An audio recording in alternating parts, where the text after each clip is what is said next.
பாஜகவுடன் கூட்டணி இல்லைனா க்ளோஸ் பண்ணிடுவோம். விஜயை மிரட்டும் டெல்லி தலைகள்.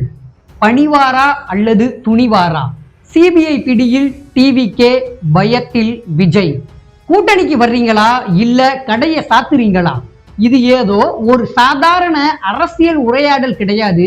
தமிழக வெற்றி கழகத்தோட தலைவர் விஜய்க்கு டெல்லியில் இருந்து அழுத்தமா வந்திருக்கும் மெசேஜ்னு சொல்றாங்க விவரம் அறிந்த தமிழக வெற்றி கழகத்தோட தொண்டர்கள். கடந்த 2025 செப்டம்பர் 27 அன்னைக்கு கரூர்ல தாவேகா சார்புல நடத்தப்பட்ட பிரம்மாண்ட பொதுக்கூட்டத்துல ஏற்பட்ட பயங்கர நெரிசல்ல 41 பேர் உயிரிழந்தாங்க. நாடு முழுவதும் அதிர்வலைகளை ஏற்படுத்திய இந்த சம்பவம் தொடர்பா உச்ச நீதிமன்ற உத்தரவின் பேர்ல சிபிஐ வழக்கு பதிவு செஞ்சு விசாரணை நடத்திட்டு வருது. கடந்த ஜனவரி மாதம் டெல்லியில சிபிஐ அலுவலகத்துல வச்சு விஜய் கிட்ட சுமார் 6 மணி நேரம் விசாரணை நடத்தப்பட்டுச்சு. கூட்டத்துக்கு அவர் தாமதமா வந்தது ஏன்?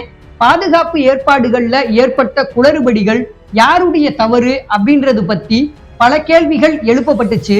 தற்போது இறுதிக்கட்ட குற்றப்பத்திரிகையை தாக்கல் செய்கிற முனைப்புல இருக்கு சிபிஐ. சில முக்கிய தகவல்களை உறுதிப்படுத்த விஜய்க்கு மீண்டும் சம்மன் அனுப்பி இருக்கிறதா தெரியுது. கரூர்ல கடந்த ஆண்டு நடந்த அந்த துரதிருஷ்டவமான நெரிசல் விவகாரம் இப்போ விஜயோட அரசியல் எதிர்காலத்தை தீர்மானிக்கும் காரணியா மாறி இருக்கிறது தான் கோலிவுட் முதல் கோட்டை வர ஹாட் டாபிக்கா இருக்கு. 65 சீட் ஆஃபர், பின்னணியில மிரட்டல். 2026 சட்டமன்ற தேர்தலுக்காக தேசிய ஜனநாயக கூட்டணியை பலப்படுத்த துடிக்கிற டெல்லி விஜய எப்படியாவது தங்களோட வலைக்குள்ள இழுக்க காய் நகர்த்திட்டு வருது. உங்களுக்கு 65 தொகுதி தர்றோம், நீங்க எங்க பக்கம் வாங்கன்னு சொல்றதுதான் டெல்லி வச்சிருக்கிற அந்த டீல். ஆனா இந்த டீல விஜய் ஏற்க தயங்குவதா தெரியுது. இதனால கடுப்பான டெல்லி தரப்பு ஒண்ணு கூட்டணிக்கு வாங்க, இல்லைன்னா அரசியலை விட்டு போங்கன்னு மிக கடுமையான உத்தரவை பிறப்பிச்சிருக்கிறதா தமிழக வெற்றி கழகத்தோட தொண்டர்கள் ரகசியமா பேசிக்கிட்டு இருக்காங்க. விஜய் எதிர்கட்சியோட வாக்குகளை பிரிக்கிறத பாஜக விரும்பல. இதை தடுக்கவே கூட்டணி இல்லைன்னா நோ அரசியல்னு பிரஷர் போட முடிவு செஞ்சிருக்கான். அரசியல் அஸ்திரமான சிபிஐ சம்மன் இதோட ஒரு பகுதி தான். மார்ச் 10ஆம் தேதி விஜய்க்கு கொடுக்கப்பட்டுள்ள சிபிஐ சம்மன். கரூர் விபத்து வழக்க கையில எடுத்துள்ள சிபிஐ விஜயை சுற்றி மெல்ல மெல்ல வலைவிரிக்க தொடங்கி இருக்கு.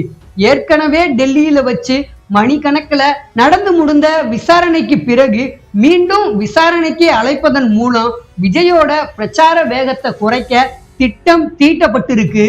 கூட்டணிக்கு இணங்கவில்லைன்னா அடுத்த கட்டமா கடுமையான நடவடிக்கைகள் பாயலாம் அப்படின்ற எச்சரிக்கை மணிதான் இந்த சம்மன்.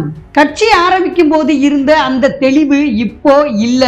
டெல்லி கொடுக்கிற நெருக்கடி ஒரு பக்கம், மறுபக்கம் விவாகரத்து பிரச்சனைன்னு தமிழக வெற்றி கழகத்தோட தலைவர் ரொம்பவே அப்செட்டா இருக்காருன்னு சொல்லிக்கிட்டு இருக்காங்க.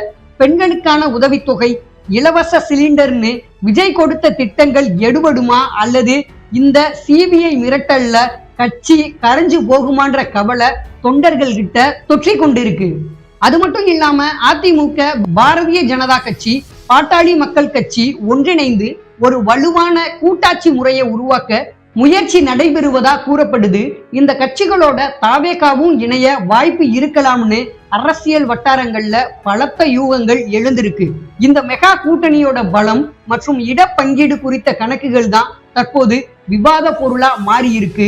இந்த உத்தேச திட்டத்தின்படி அதிமுக 90 இடங்களிலும், தமிழக வெற்றி கழகம் 60 இடங்களிலும், பாஜக 55 இடங்களிலும், பாமக 25 இடங்களிலும் போட்டியிட கூடும்னு எதிர்பார்க்கப்படுது.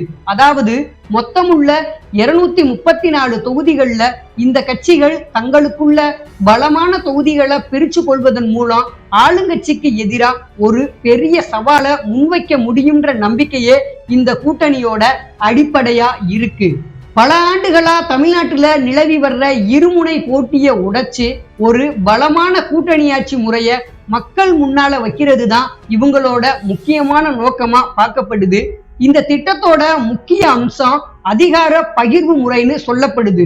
அதாவது முதல்வராக அதிமுகவோட எடப்பாடி பழனிசாமியை முன்னிறுத்தி அவருக்கு கீழே 2 துணை முதல்வர்களை நியமிக்க திட்டமிடப்பட்டுள்ளதா கூறப்படுது.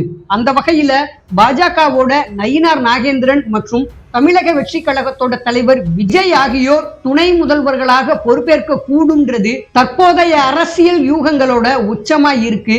சுருக்கமா சொல்ல போனா இது ஒரு கலப்பு ஆட்சி முறையை உருவாக்கும் முயற்சியாகவும் அனைத்து தரப்பு மக்களையும் கவரும் ஒரு அரசியல் யுக்தியாகவும் பார்க்கப்படுது. ஆரம்பத்துல எடப்பாடி பழனிசாமி முதல்வரா பொறுப்பேற்றாலும் ஆட்சியின் ஒரு குறிப்பிட்ட காலத்திற்கு பிறகு பாஜகவை சேர்ந்த ஒருத்தரை முதலமைச்சர் பதவிக்கு முன்னிறுத்தும் யோசனை இருக்கலாம்னு சில அரசியல் வட்டாரங்கள் சொல்றாங்க. அதன் மூலம் தமிழ்நாட்டுல முதல் முறையா பாஜக தலைமையிலான ஆட்சியை உருவாக்கும் இந்த நீண்டகால இலக்கையும் இந்த கூட்டணி வச்சிருக்கலாம்னு பேசப்படுது.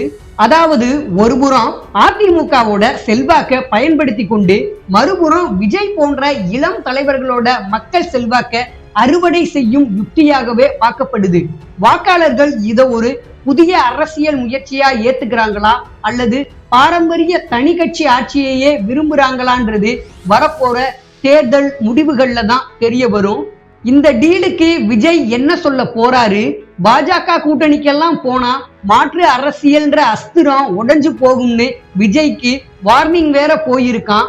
அமித்ஷா தரப்புல இருந்து வந்திருக்கிற இந்த டெட்லைன் மார்ச் 10 சிபிஐ விசாரணைக்கு பிறகு என்னவாக மாறப்போகுது? விஜய் பணிவாரா அல்லது துணிவாரா? மார்ச் 10 கரூர் விவகாரத்துல விஜய் அளிக்க போகும் வாக்கு மூலம் தமிழக அரசியல்ல புதிய புயலை கிளப்புறது உறுதின்னு சொல்லப்படுது.